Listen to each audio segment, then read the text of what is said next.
Hello, everyone. Morning, afternoon, or evening, wherever you are. My name is Abel Endasho. I'm the Imana Program Coordinator, and welcome to today's webinar co-hosted in collaboration with Actinut. The focus of today's webinar will be on Data4Diets platform, which is designed, among many other things, to aid program implementers, policymakers, and researchers with identifying which diet-related food security indicators are best suited for their objectives. To help us understand this and the Data4Diets online resources, we're pleased to have with us today Jennifer Kotz and Winnie Bell from Tufts University.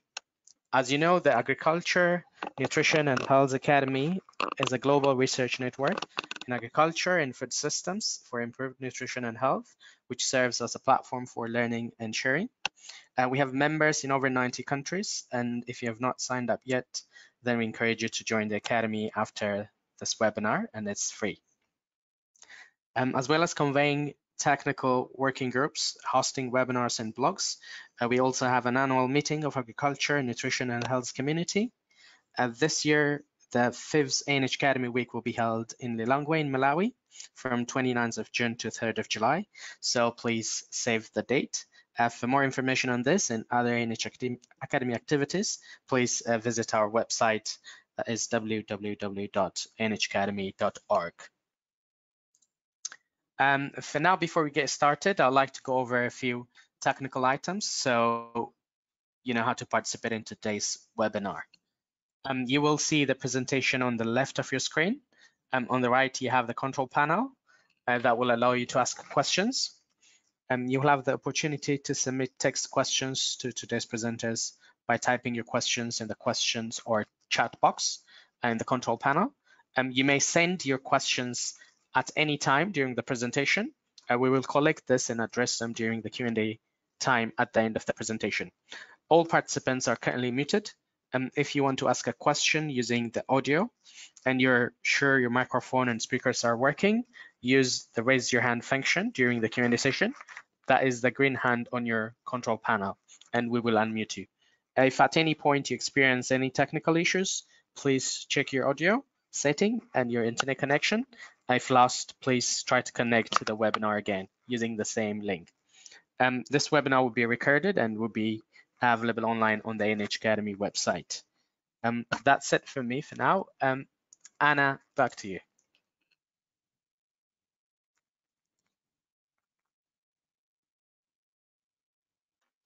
Thanks, Abel. Thanks for the introduction, and thank you as always to ANH Academy for hosting the Actinut webinars. It's really wonderful to be able to collaborate and share some topics of mutual interest between the communities. And as always in the Actinut webinars, they're open for any community members to share work of interest to the community. And I'll briefly just say hello so that we like to envision these webinars, which used to be roundtable discussions, as a roundtable. So just to say hello, we are, I think the other team will also turn on video and be able to share a bit more face-to-face. And I'm really excited that Jennifer Coates and Winnie Bell, who are at Tufts, Actinut members, ANH Academy members, reached out to share the Data4Diets platform that they have been working on for quite a while, several years, I think, to put together a really rich resource that I think is very much of interest when we're working on connecting agriculture and nutrition, because in those connections between what is produced and what's available in the food system and nutrition outcomes, we have all these steps in between, a lot of which in the agriculture and food system side have to do with food security, access to food, then measuring diets and diet quality, dietary intake. And there are a lot of different ways to measure those things. And so what Data4Diets has done is create an information platform that really explains and demystifies those various indicators, and especially related to food security and to diet. and also explains and kind of catalogs data sources and methods that you can use for food security and diet measurement. So I won't say much more than that. I think Jenny and Winnie will have a lot more to say. So I will, without further ado, turn it over. I believe Jenny is presenting first, a professor at Tufts University, and has been leading the Index project, innovative stuff to enable better dietary data collection. So Jenny, over to you. Okay, thank you, Anna, and good morning, good afternoon, or good evening, depending on where you are in the world. We're very pleased and honored to have the chance to be here today. So let me just forward the, Allie, could you forward, please? Yes. Thank you. Or you can address. Okay.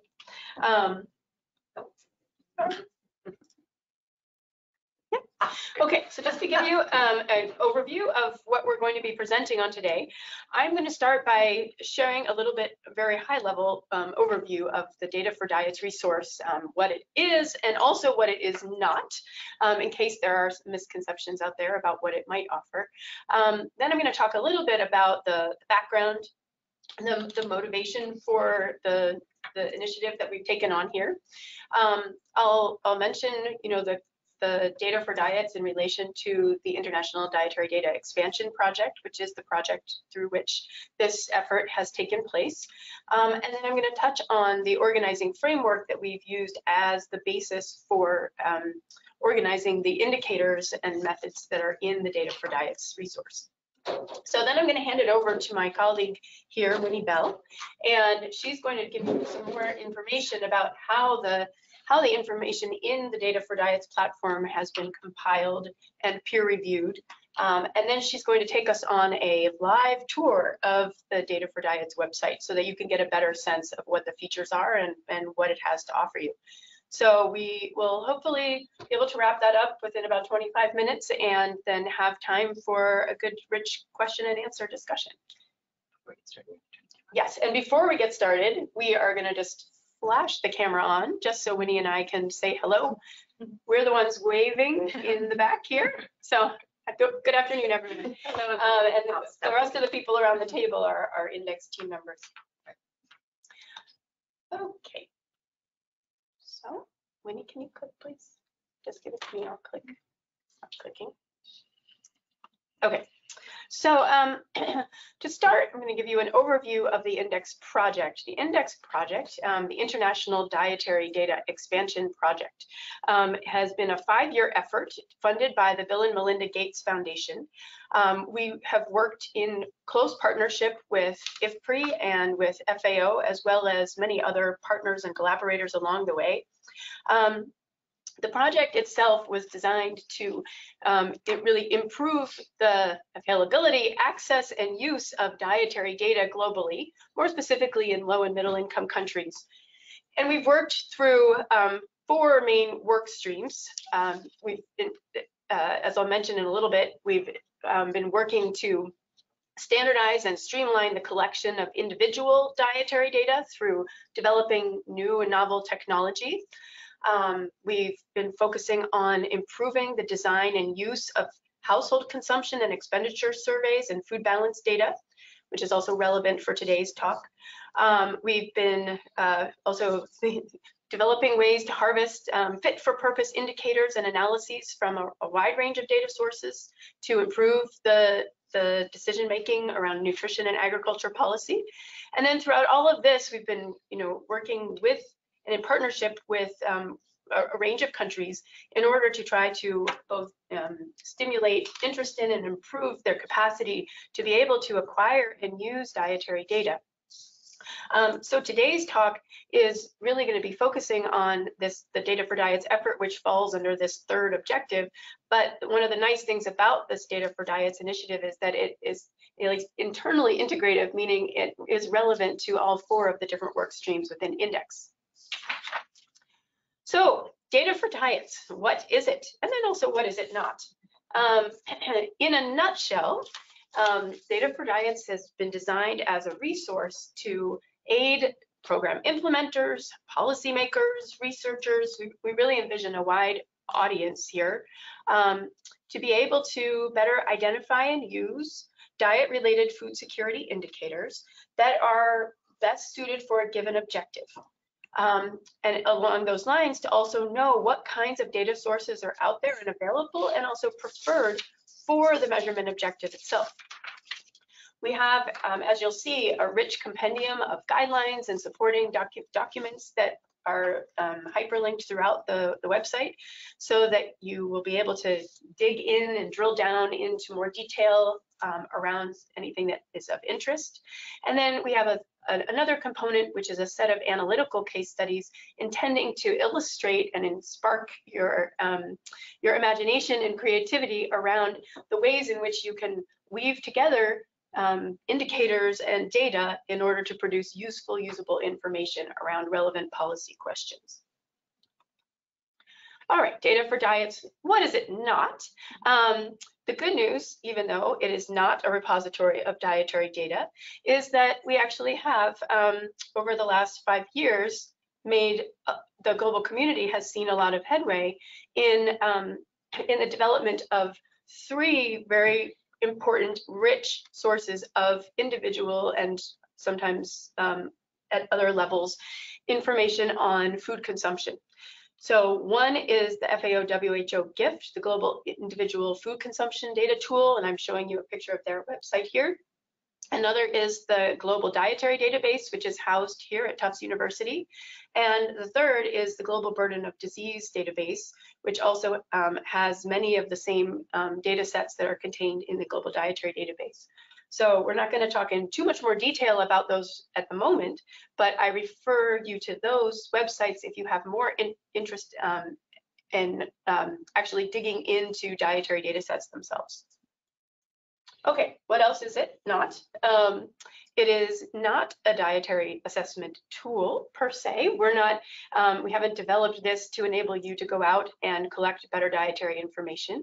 But the good news is that under the Index project, another one of our key work streams has been to develop a system, a platform, as we say, that enables, that will enable users from country governments to individual researchers on down to be able to streamline their collection of individual level dietary information. And so, as you can see here in a very simplified way, there's several components to this platform. I'm not going to go into much detail now, except to say that it's meant to be something that is both standardized and yet also contextually adaptable, depending on the country, the context in which it's being applied. So stay tuned. The Index 24 is going to be slowly rolled out and then released towards the end of this year. And you can find out more information about Index 24 at our website, or be in touch with us if you'd like to know more. So I'll talk just a little bit about the background and motivation for the Data for Diets. This comes from a few different places. So, you know, and I've kind of taken some screenshots of some of the papers in which these issues have been treated previously through my own work, and along with the colleagues that are represented in the byline, authorship bylines there. So, you know, the first one is that I think everyone probably on the line is very well aware that the construct of food security is one that's very multidimensional. And even though to some extent, you know, we hear in common parlance that food security is about availability, access, and utilization, to be frank, we haven't really yet fully agreed as an international community on the most relevant dimensions of food security and how they should be measured. We have different indicators that reflect availability, access, and use, but as I'll show you in a minute, if you look carefully at the definition, there are many different dimensions embedded in the food security definition that are quite relevant to people's diets and the characteristics and qualities of the food that they consume. And those measurement of those dimensions really has quite a lot of relevance for the policy and programmatic solutions to these problems. And so we advocate for measuring these different dimensions specifically with the indicators that are tailor-made for those dimensions, and also separately, and not just in one big lump called food security. The second motivator for this is just a kind of reminder for all of us that indicators and data sources should be fit for purpose. In other words, there isn't an indicator is not valid in and of itself. It's valid for a given context, for a given purpose. And another point related to that is that gold standard options, those that we think of as being, the best way to measure something, it's not always essential or even preferred. But in order to be able to deftly select the most appropriate indicator for a context, one has to be very familiar with the pros and cons of the different indicators and the data methods and sources in order to be able to carefully consider and select the right ones for given data use. And so that's something that we've tried to tackle through this Data4Diets platform. Okay. The third kind of motivator is, I think many of you are probably well aware, and is reflected here by the quotes that I've taken from the Global Nutrition Report, the first one from 2014, and the most recent one released in 2018, is which both of them underscored issues with global availability of data on diets and food consumption. So as you can see in the first one, it says that the absence of data on food consumption is one of the most glaring gaps among indicators of nutrition outcomes. And then in the second one from 2018, it recognizes some progress that has been made, which I agree. Over the last 5 years, there has been some really significant progress along the way. But at the same time, these gaps remain. And so this repository is an attempt to our kind of attempts to at least aid the progress in this realm a little bit. And then finally, even though there are some really fantastic indicator resources out there, and I'm illustrating some of them here, and many of these are the inspiration for this Data4Diets approach, what we found was that few of them actually offered a kind of more dynamic, interactive format that we thought would be beneficial to users. So let me now touch on the organizing framework that serves as the basis for the way that we've organized indicators in the Data4Diets. So what you see here on the left is the food security definition, the most commonly cited one, still from the World Food Summit of 1996. Even though it's been updated slightly since then, this is the one that's still most commonly referred to and hasn't changed substantially since then. And what we see is that, food security is a situation that exists when all people at all times have physical, social, economic access to sufficient, safe, and nutritious food that meets their dietary needs and food preferences for an active and healthy life. So those of you who have a background in food security may be accustomed to thinking about pillars of food security as being availability, access, and use. However, if we think only in terms of those pillars, what we ignore are a very key, critical set of qualities and characteristics of the food as it makes its way through the food system from production to consumption. And these qualities and characteristics, also known as in our parlance as dimensions, are really relevant at all levels of the food system for ensuring that individuals are ultimately able to consume food that is stable, sustainable in the longer run, sufficient in terms of its caloric offering, safe and nutritionally adequate, and also preferred. So for the Data4Diets framework, we have organized it this way, as you see on the screen, with these characteristics or dimensions arrayed across the top, with the different levels of measurement down the left-hand side. And in part, this was a move to challenge ourselves as well as other users to start thinking about, excuse me, how indicators can map to these different cells of this framework. And I'll just mention, and Winnie will touch on it a bit more in her guided tour, but I'll just mention that it was a very eye-opening exercise for us because, not surprisingly, due to historical evolutionary reasons related to the way that the food security construct has evolved over time, most of the emphasis in measurement has been on the quantity dimension. And more recently, we see a lot more attention to quality, which is great. And yet still, we have relatively weak and sometimes in some cases, no indicators reflecting other dimensions such as preferability, safety, stability, and sustainability. Another thing that I'll mention with regards to that is that the food security indicators that exist, many of them were not designed to specifically reflect one of these 6 dimensions that you see up here. And so for that reason, we have often categorized a single indicator in terms of the multiple dimensions that it might reflect. So from my perspective, going forward, what we need is to develop additional indicators that are specific to these dimensions and reflect them in a way that we can capture them with the confidence in knowing that we are saying something about the stability of the food that is available, that is accessible, and that is ultimately consumed. Similarly, with the preferability, quantity, quality, sustainability, and safety. So with that, I am going to turn the mic now over to my colleague, Winnie Bell, and she's going to tell us a bit more about the Data4Diets and how it was put together. Great. Thanks so much, Jenny, for that overview and background.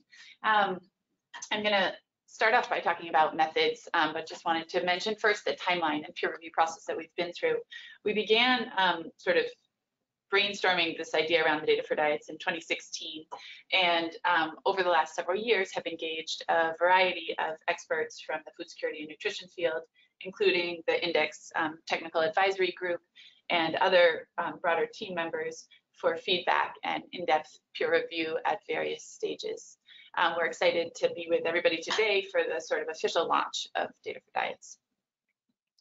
So if you haven't yet visited the Data4Diets platform, this is what the landing page looks like. I wanted to include it here just before we do the live tour to sort of orient everybody to the layout. The URL is at the top, so feel free to visit it if you haven't yet. The main thing here that I want to recognize is that we refer to this as sort of choose your own adventure layout of the website, where we have the 3 different portals for accessing information related to the indicators, data sources and methods, and case studies. And I'm going to just speak briefly about the methods we use to identify information for each of those portals, and then we'll go on this live tour. So regarding the indicator selection, we first reviewed and identified indicators back in 2016, 2017 with a group of research assistants, and came up with a little over 300 different indicators from these various sources that are listed here. The sources were selected based on relevance to the food security and nutrition community, and also based on the work that Index was carrying out with various partners at FAO and IFPRI. So that was how we came up with this list. Ultimately, we selected 42 diet-related food security indicators after applying our inclusion-exclusion criteria.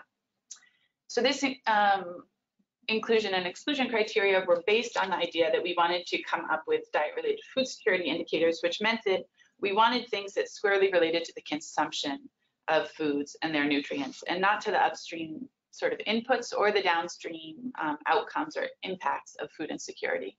So you can see on the right-hand side, we have our exclusion criteria, which include that we didn't, which specify that we didn't include any indicators that related to the causes of food insecurity, such as empowerment or poverty. We didn't include things related to the consequences of food insecurity, such as stunting or wasting. And we didn't include any implementation indicators that had to do with sort of process or coverage of programs and projects. So in terms of inclusion criteria, we were looking at indicators that covered one of the dimensions that Jenny just spoke about in detail, and that were measured at the national, market, household, or individual level. We also were prioritizing indicators that have been tested or validated in one or more countries and or were actively promoted and used by one or more international organizations. Of course, there were gaps in these, and so we included, in some cases, indicators that may not have yet been fully validated or tested, but filled a specific need in the community. That said, there are a number of remaining gaps, and we'll see that when we go to the actual platform where there are a need for additional indicators. So in terms of the other components of the website, for the data sources, the methods for coming up with the data sources, this is just a screenshot of 3 of the 7 data sources that the Data4Diets website includes. The 7 data sources that we selected represent sort of illustrative set of examples of potential data sources that you could use.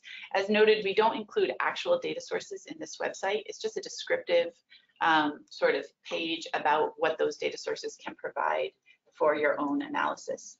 The data sources that we selected come for the most part from large institutions, are collected on a regular or semi-regular basis, and are collected across a broad set of countries. So those were the criteria in that case. Regarding the methods, so this is methods for data collection, and here we considered individual and household level methods for collecting dietary and related food security data. So we have 5 different methods that we cover, and we will look at those in a little bit more detail in a moment. Again, these are illustrative examples, so there are more methods for data collection that could be considered here, and we can discuss what some of those might be in the discussion section. So finally, for the case studies, as Jenny noted, these are these sort of like real world examples of how the data sources and indicators can be applied and have been applied in research so far. And for these, we were interested in case studies that had used some of the data sources and or indicators that were listed in the Data4Diets website, and were of high quality, recently published articles, and were relevant. So we have 7 case studies that span the different food security dimensions and cover a variety of the data sources to date. So I'm going to just hop out of here and go for a quick tour with you all into the actual platform. So this is a landing page of Data4Diets. Okay, this is a landing page for Data4Diets. And as you can see here, we have the 3 options through which to enter the different aspects. There are a few things I want to note on this page is that here we have some background information under this tab, which is very similar to what Jenny covered, with some additional references. If you'd like to read more about the origin of the idea and how it was developed, definitely check this out for additional reading. And I also just want to point out on this page that the entire website is downloadable as a PDF document. It's a little over 150 pages, and we think that this is a helpful aspect in case you don't want to be interacting or don't have steady internet connection. You can always just download it as a PDF. You can also download individual indicator pages and data source pages for reading on your own. So for the indicator page, there are a few things I just want to highlight here for everybody as you begin to explore this site on your own. The first thing is that on the sidebar, we have the various filtering options. As Jenny noted, there's sort of the majority of the indicators are tagged with either quality or quantity dimensions. You can see that very few actually fall under the stability, sustainability, safety, and none under the preferability, dimensions as of right now. Another thing to note is that this number adds up to more than 42 because multiple indicators are tagged with more than one dimension, as you can see. The data collection levels are another filtering option if you're interested in just measuring or just looking at indicators under one of the specific levels. Same thing, if you are already aware of which data source or method you want to be using, you can filter based on that and then see only the indicators that could be calculated with that data source or method. And finally, we have this option here to see whether or not a food composition database is required for analysis with that indicator. So I am going to just take us inside of one of these. I suppose a commonly used indicator is the minimum dietary diversity for women. So probably many of you are familiar with this.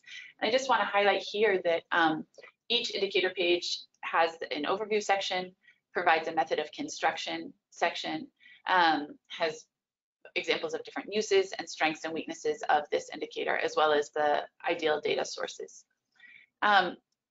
The write-up, it has lots of hyperlinks throughout it, as well as at the bottom of the page, we provide links to key guidelines, any links that were available to validation studies or testing of the indicator, and then additional links to the illustrative examples that might provide further reflection for yourself and how you might use that indicator. And then we acknowledge, who the peer reviewer was of that specific indicator. Okay, so now going back.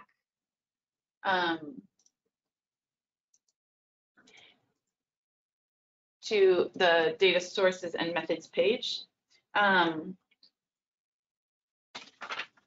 The main thing here is that, as I noted, these are illustrative examples, so not a complete set of all data sources, but we think that these cover kind of the main set of publicly available data sources that might be of interest to users, or semi-publicly available. So taking the food balance sheets as an example, we have in here a brief highlight section, and then a summary of what that data set provides, as well as the strengths and weaknesses. If you select the view indicators that use this data source, we return to the indicator page, but with only the food balance sheet indicators pre-selected. So these are the indicators that all require food balance sheet data. Coming back to the data sources and methods, just looking at the methods section. So this is, again, methods for data collection.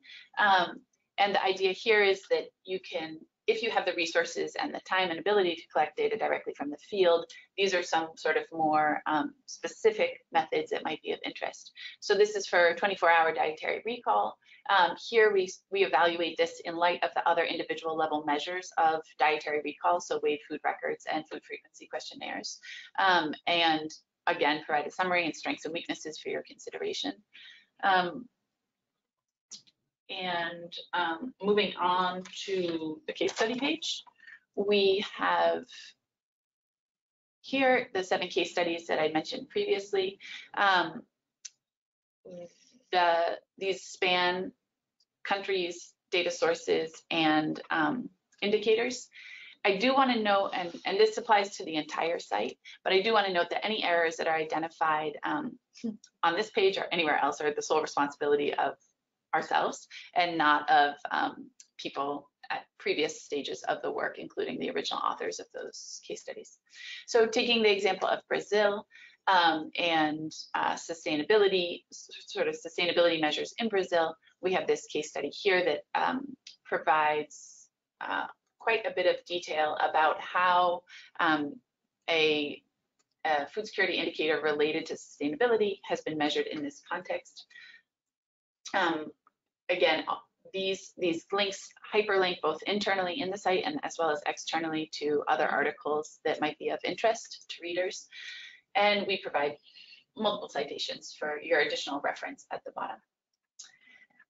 So that is a quick overview of the Data4Diets site. And I'm going to just come back here to say, first of all, for the next steps and for moving forward with the Data4Diets platform, we envision that Data4Diets will remain at Tufts University. moving forward. And we hope it remains a dynamic resource for the food security and nutrition community for years to come. We expect that there will be periodic updates given changes to the resources and to the landscape as things move forward. We're currently developing a protocol for soliciting contributions related to content updates. But in the meantime, if there's any interest from this group or from others, definitely please be in touch with us, particularly regarding the case studies, but also other aspects of the site. And finally, if you're interested in an internship, definitely contact us. We would be curious to talk further with you. So this is the work of a large group of people over several years. So we want to acknowledge all of our expert reviewers and folks who have contributed since 2016. And also the broader Index 24, or excuse me, the Index Data4Diets development team, and the many research assistants that have helped us over the years with the content and development of information for this site. So finally, thanks so much to Ag2Newt and ANH for hosting this webinar, and thank you to all of the participants for listening carefully and for your interest in this topic. This is our contact information. If you want to send us an email or check out our website or follow us on Twitter, please do so. And I think now we can open it up for question and answers and discussion. Why don't you leave that up? Yeah. Thank you very much, both Jenny and Winnie, for taking us through the platform and explaining where it came from in really clear detail. I think it's incredibly useful. And so while we wait for questions to come in, I want to remind everyone there's two ways that you can ask a question or make a comment. You can write in the question box on the GoToWebinar platform, and we will take those questions and answer them as they come in.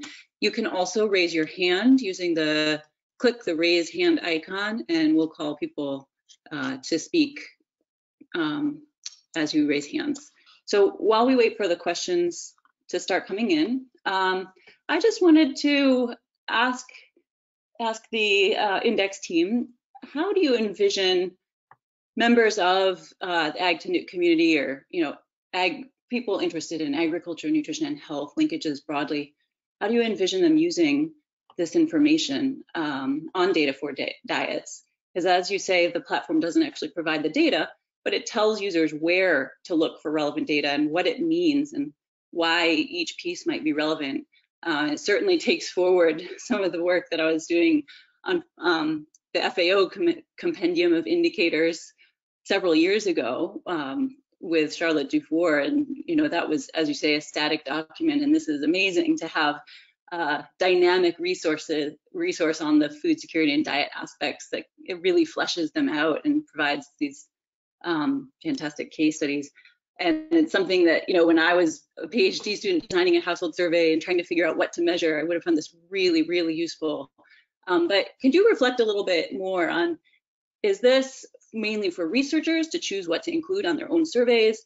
How do you envision other groups as well, implementation partners using the platform? And who's the audience that you had in mind when you were designing it? Great. All right, thanks, Anna, for that question. So that's a great question. I think that as Winnie mentioned, in some ways, we call this the kind of choose your own adventure format of the platform. And partly that's intended for people to be able to use it at various points throughout their research process or program implementation process. So on the one hand, for instance, if somebody is coming to this with a large data set of household consumption and expenditure survey data and saying, okay, I've got this great rich data set and I know that there's something important here that I can mine in order to be able to understand a lot of really useful, rich information about the different types of foods that households are accessing and what it means for diets of individuals in that household, but I'm not exactly sure how to make use of it. What can be derived from that data set? it's possible then to enter through that data sources portal and from there understand more about this data set, more about this type of data, and more specifically then what kinds of indicators have in the past been derived from these kinds of surveys. So similarly, I guess on the flip side, if somebody is starting at the starting point of saying, okay, you know, I have an idea, somebody's told me that I'm supposed to figure out how to measure diet quality, but I don't know how to do that. This provides an opportunity for going in and understanding, okay, what would be the different considerations in thinking about how to measure diet quality? What kinds of indicators exist out there that are well established for measuring at least some aspect of diet quality? I think we all agree there's no one perfect indicator of diet quality. And then understanding in a very deep way what where that indicator came from, what that indicator offers in terms of its strengths and weaknesses, and what kinds of data sources can be tapped into in order to provide information on that indicator. So I guess in some ways one could say that, you know, it might, as an overall platform, it might be slightly less useful for program implementers, but only from the standpoint that, as Winnie mentioned when describing the exclusion criteria, that we did not include, you know, kind of more process indicators in here.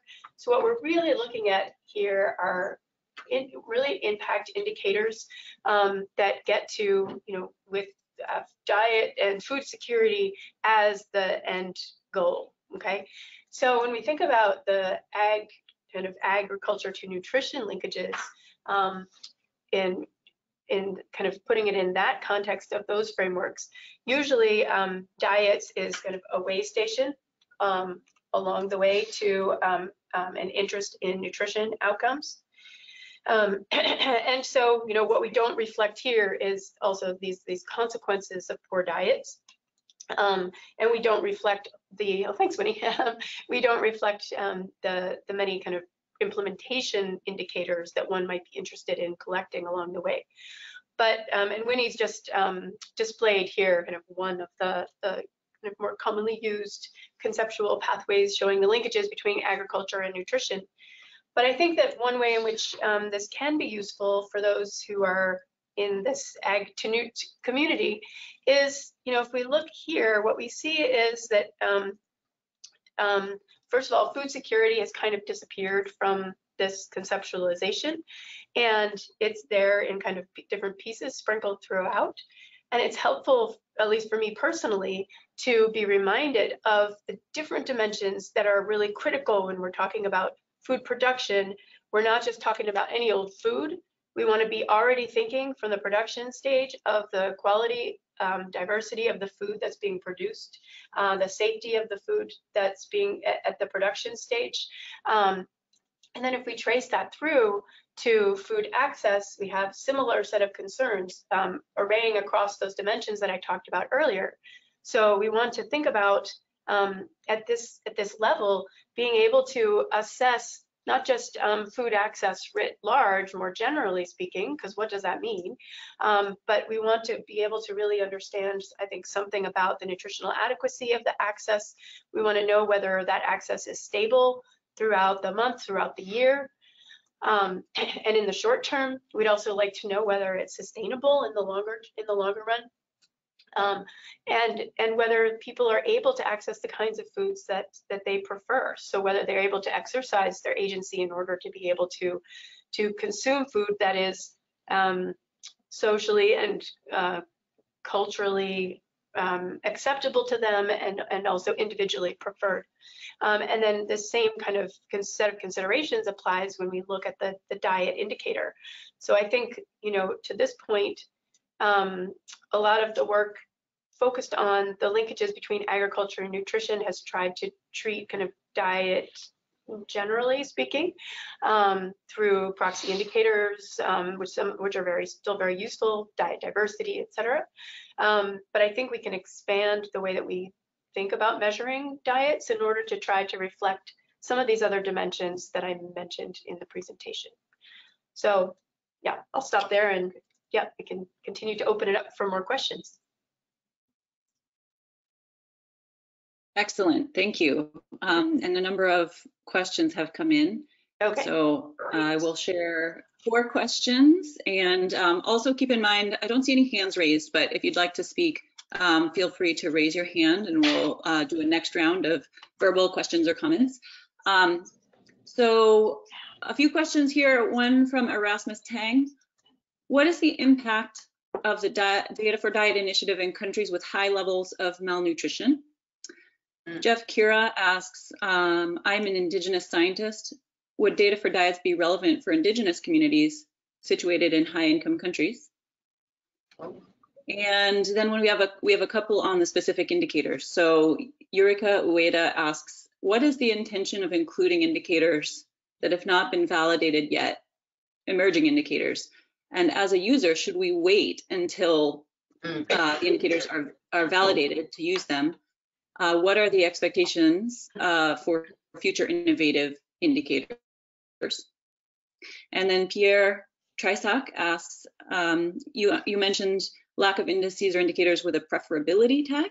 Could you elaborate on how the preferability dimension could be integrated? And I will copy those questions into the chat box so everyone can have them there as well. Okay. Okay. Whew. Okay. Great. This is a fantastic set of questions, and I'm just going to kind of dive right in and not go necessarily in the order in which you listed them, Anna, but probably in the order in which I feel confident in answering them.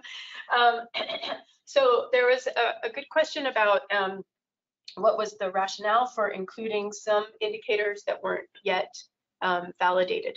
So I'd like to expand on that and just clarify also a little bit. So what we ended up calling these types of indicators in the platform are emerging indicators. So that doesn't necessarily mean that they haven't yet been validated, but what it means is that they haven't been fully scaled up and they're not necessarily yet in widespread usage or kind of backed by an international institution. So let's just say that, you know, for the indicators that we have included, we included them because, as Winnie said, there was a gap, meaning that it seemed to be that, you know, there weren't any other already very well established indicators that are looking at this particular dimension. And so what we were able, or at this particular level, say at the market level, and so we were able to identify some indicators which seemed to be very promising, that had been used perhaps in smaller scale studies and perhaps were rigorously developed, but just haven't yet been kind of widely scaled up. So the reason that we decided to include them was to let people put these on people's radar screens and to give enough information about them to let people kind of start to determine for themselves whether this is an indicator that they think might be useful for their purpose. We don't want to kind of hold up progress. We'd like to inspire people to move forward with even trying to incorporate some of these kinds of indicators and test them more widely themselves. So that was the reason for including them. One of the things, I don't know if Winnie had the chance to point it out when she displayed the indicator page on the website, but you'll see that those emerging indicators are noted with a little caution sign. And so if you were wondering what that caution sign meant, it's something that's intentionally there, not a mistake within the website. It's an intentional symbol to be able to signal to the users that this is an emerging indicator. So in any event, we hope that you find those useful, and also we hope that it draws attention to the fact that there are certainly some dimensions that really require further work. So one of the questions was, what is the impact of Data4Diets in countries with high levels of malnutrition? So this is a good question, and I'm trying to kind of unpack the, feel free to the asker of this question, feel free to chime in and clarify further if I'm not interpreting the question correctly. But I think that one of the things that we see is that in many places with high levels of malnutrition, we're also experiencing high levels of food insecurity and poor quality diets. And so those things don't necessarily go hand in hand. We know that malnutrition can be caused by many other things aside from, or several other things aside from diet issues and food insecurity issues more broadly. But at the same time, those things are often concurrent. And so diet is one of the first places that we probably look when we see issues of malnutrition, diet and disease, of course. And so I think that this kind of resource is even probably more useful in places that are experiencing high levels of malnutrition. To be able to, I think, remind people to take a step back and thinking about the causes of malnutrition, and when thinking about dietary causes, be able to consider them from this range of perspectives, right? So is the cause that people just aren't getting enough food? Is it that there are issues with the contamination or the safety of the food that they're consuming? So for instance, there's been demonstrated links between aflatoxin contamination and stunting outcomes, child growth outcomes. And if we were measuring the dietary exposure of foods that people are consuming to something like aflatoxin, then that also tells us potentially more about the causes of malnutrition in a particular area. So anyway, those are some thoughts that I have on that question. There's another question about the relevance of this platform to Indigenous communities in higher income countries. And I think that, that's a really excellent question. Some of these indicators have been designed to be kind of as universally applicable as possible, but not all of them. And so just to give one example, the food insecurity experience scale, for instance, grew out of historical antecedents, come from a lot of work in a lot of different cultures and contexts, trying to really understand people's own experiences and expressions of food insecurity. And whether that is relevant for every single culture on the planet, it's hard to say sitting here. But I think that as you dig into the indicator descriptions, one of the things that you should see is an acknowledgement of the indicators that seem to work well and have been well established across multiple contexts, and others that may have kind of some certain contextual constraints, and that there are some indicators that really require adaptation to a particular context. And so the guidance, the resources that we link to through each of these indicators also provide additional information about how to tailor them for a given context. So hopefully that's a resource that would help to make them as applicable as possible in your particular setting. Yeah, and when you add something. Yeah, just to add one small thing to that, looking beyond the indicators in Data4Diets, I think the methods for data collection are also particularly relevant because those are applicable in any context. So if you have the resources to collect dietary data, for example, you could look at the different methods for data collection there and consider either a food frequency questionnaire or 24-hour dietary recall, or some of the other examples that we provide, to then get the really specific data that you would be interested in for answering research questions in those communities. Yeah, and then just to build on that, by kind of getting an understanding through reading through the descriptions of the different data sources and methods, you'll also see some of the limitations of some of the data sources for the communities of Indigenous communities that you might be interested in. Yeah. For instance, there's no demographic and health survey per se that's going to specifically sample in those communities and be able to tell you something at that level. Similarly, even though many low and middle income countries conduct routine household consumption and expenditure surveys, the upper income country process is slightly different. They ask slightly different questions. Most countries have something similar, but they're not usually representative at the level of a community. They're usually only representative down to the level of a state or region. Yes.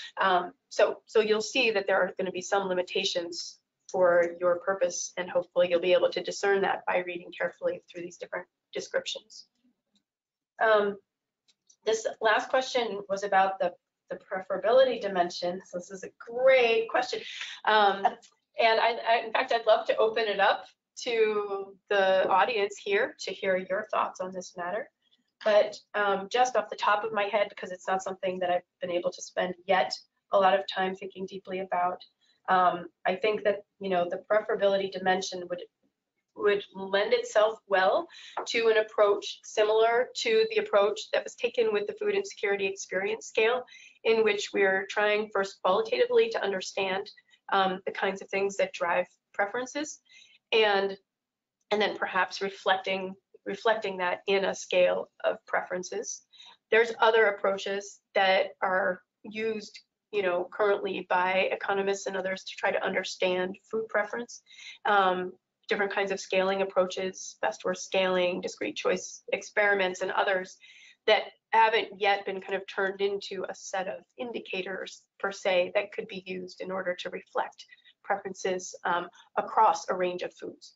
So this is an area that's ripe for work, and you know, we welcome interested collaborators, and Winnie's going to comment here too. Yeah, just to add further to that, I think that, you know, with the food environment framework that's been emerging that focuses on desirability and convenience, there's this emerging awareness from that parallel / same community that overlaps with food security in terms of trying to define and identify how we measure desirability, how we measure preferability.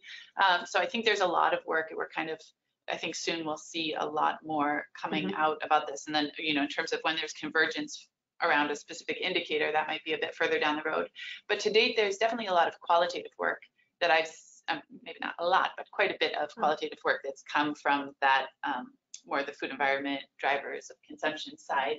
And then, as Jenny pointed out, on the economic side of things, there's, you know, other techniques that are used to elicit preferences.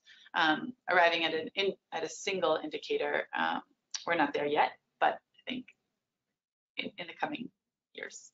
Yeah. So, and yeah, as Jenny said, if there are others in the online who have specific thoughts around that, we'd be curious to hear your experiences. Thanks a lot. We are at the hour. I wanted to, we have several more questions. Abel at ANH Academy has kindly offered that we can go over for 10 minutes if we'd like to do another round of questions. Is that okay with the presenters? Sure. Okay, so I know that there are many who may have to leave at the hour. I'm just going to paste in before that last round of questions. We have the agtanut.org website that anyone can visit. If you're not a member yet, you can quickly become one. And if you are, just the challenge is finding your password. Write it down somewhere that you can find. But when you do go into the site, you can explore the map of members and connect with people in specific countries, find contact information for all the members. And now there are over 7,000 members in, I think, 125 countries. So remember that that is a useful resource for the AgTNUT community. And there's also links to previous calls. And we will send out the event page for this call, which Abel curates at the ANH Academy. So we'll have the recording, the link to the presentation, and any other resources the presenters would like to share. So if you want to refer it to other colleagues, I think we were oversubscribed today. There were more people who wanted to join than the platform could allow. So standing room only. Yes, so that's a real expression of interest. I think there are a lot of people who will be interested in the recording, and we'll send that out afterwards. So for those who can stay for a few more minutes for the discussion, I'd like to go to Annie Wesley, who has a hand raised. And Annie, go ahead. I've unmuted you.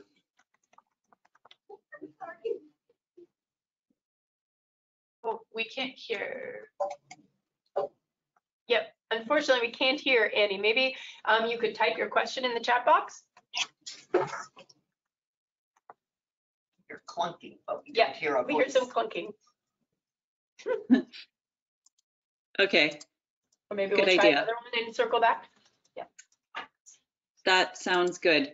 So we have several questions that I will now copy into the chat box.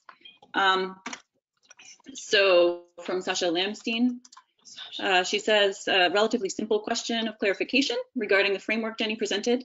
It wasn't clear the distinction between the three rows, so could you explain a bit more? And then Irene Alfaro says, throughout the process, has your team noticed any notable trends in emerging indicators, such as an increased interest in measures of sustainability? That's related to Payman Malani's question. With the emergence of reference sites such as Eat Lancet and others, do you foresee the emergence of diet compliance indicators? And then a question from Erasmus Tang. Is Data4Diet involved with diet diversification or other measures of reducing micronutrient deficiency in low-income countries through new approaches that haven't been used before? So stuff on emerging indicators in general. Okay, great. Okay, so to Sasha's question, so yeah, we flashed by this a bit quickly. So the distinctions between the three rows are primarily the level of measurement. So we have certain indicators that are typically measured at the national level. Those often, though not always, have to do with the availability of food. We have indicators that are measured most frequently at the market or household level. Those often, though not exclusively, have to do with accessibility of food. And then similarly, at the household and individual level, we're often measuring indicators related to consumption and metabolic use of the food that's consumed. So, so that's the distinction, and the way that we've arranged it within the platform is that we've tried to tag the data sources that lend themselves well to national level measurement, such as food balance sheets, which are really focused on assessing the availability of food in the food supply. Similarly, different kinds of market level sources of data that can be used to assess accessibility across these different dimensions, and the data sources that lend themselves, the data sources and data collection methods that lend themselves to data collection at the household and individual levels. In terms of the notable trends, I think, you know, the questions in some ways say it all. So the answer is yes, yes, and yes. So we do notice, first of all, a real trend in interest in diet quality. So, you know, this construct kind of came about, and it has evolved a bit apart from the way we think about food security. And so one of the attempts here was to like link it back squarely within the food insecurity milieu, because diet quality is closely related to food insecurity, even though people can have poor diet quality and not be food insecure. So yeah, so a lot of effort going into developing indicators of diet quality that get at other aspects of diet quality aside from just the adequacy of the diet. So that's something that Anna herself is personally deeply involved in, and others on this call, I'm sure. Yeah, I hope that I hope we can come back to you when some of these indicators are fully developed and out there in the literature. So because Yes. there is a lot of work on these, and in the Global Diet Quality Project that I'm leading to develop some new indicators of diet quality. There are certainly some that we should put on the Data4Diets website, but they're not quite there yet. Right, exactly. So they might be tagged as emerging indicators for now, but they're soon to be, I think, well established. And so stay tuned. And then in terms of the other trend, I think is of course around sustainability, and that's really been brought to the fore as the Eat Lancet work has kind of leapfrogged that forward, front and center to people's consciousness. And so we are at the point of really trying to think about how to measure what is a sustainable diet and what does that mean so sustainability for people and planet.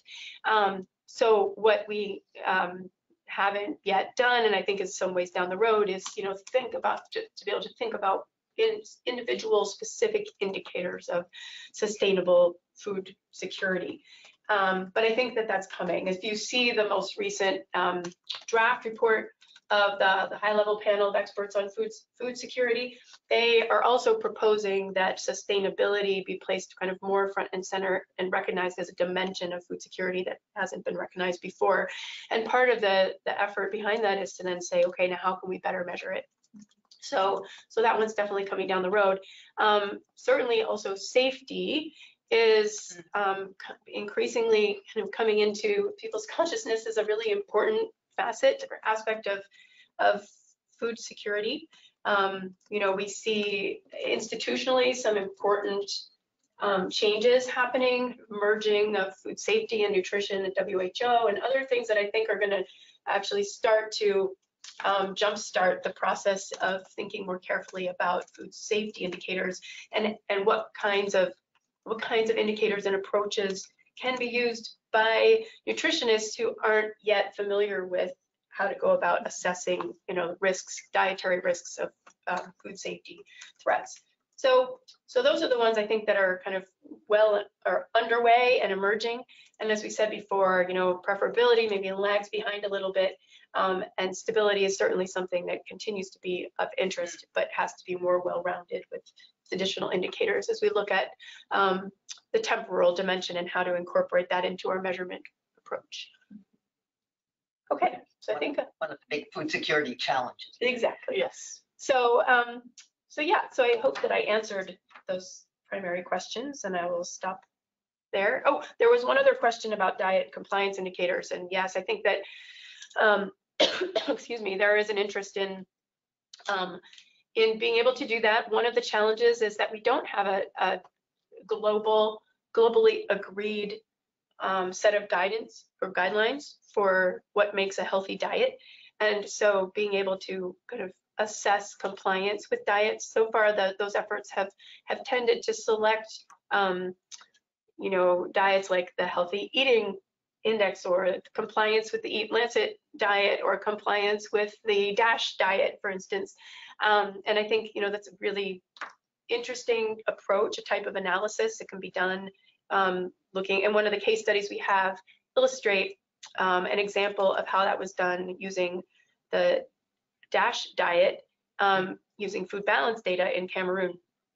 And so similar work is underway at Tufts to do something like that, but with the Eat Lancet diet using global dietary database data.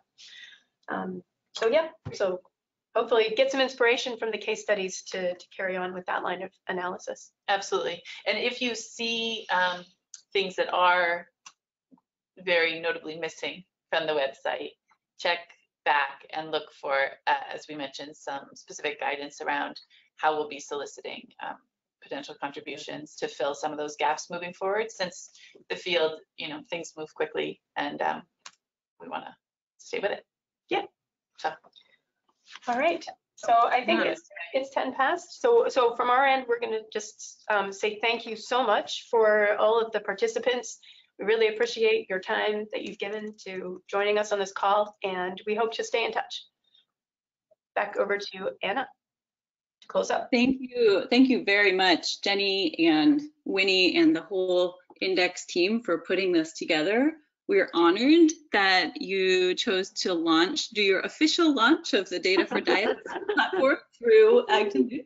And also thank you very much to Abel and ANH Academy for co-hosting with us and supporting the ability of AgToNewt members to share their work that's relevant to the whole community. That is our reason for being. And we're really grateful that ANH Academy has provided a platform for that. And also I want to thank Emily Levitt-Rupert and Cecilia Gonzalez, who are the co-organizers with me of AgToNewt. And I'd actually like to turn the mic over to Cecilia because she has information on how the additional questions we didn't get to and additional conversation around this topic can continue. Cecilia, over to you. Hello, everyone. So we have an Actinu LinkedIn group that you can go and join and just post any of your announcements, but also have further discussion on today's presentation. I'm going to send you the link there. So join it and just continue to discuss. That's a good place for us to maybe even add your comments on the question about food preferences. I think it would be good. Thank you. Great, great. Thank you. Thanks, Cecilia. Perfect. Yeah, thanks so much for organizing that. And again, we will send the link to the presentation and the slides will be there so that everyone who's joined in and who was unfortunately not able to join, the many people who weren't even able to stand in the standing room only room can hear this presentation after the fact. Yeah, thanks once again to everyone who made this happen today and really appreciate the good work. And thanks for sharing this with the community for everyone's use. Okay. Absolutely. Have a wonderful Thank you day. very much. Bye. Okay. Bye. Thank you. Bye.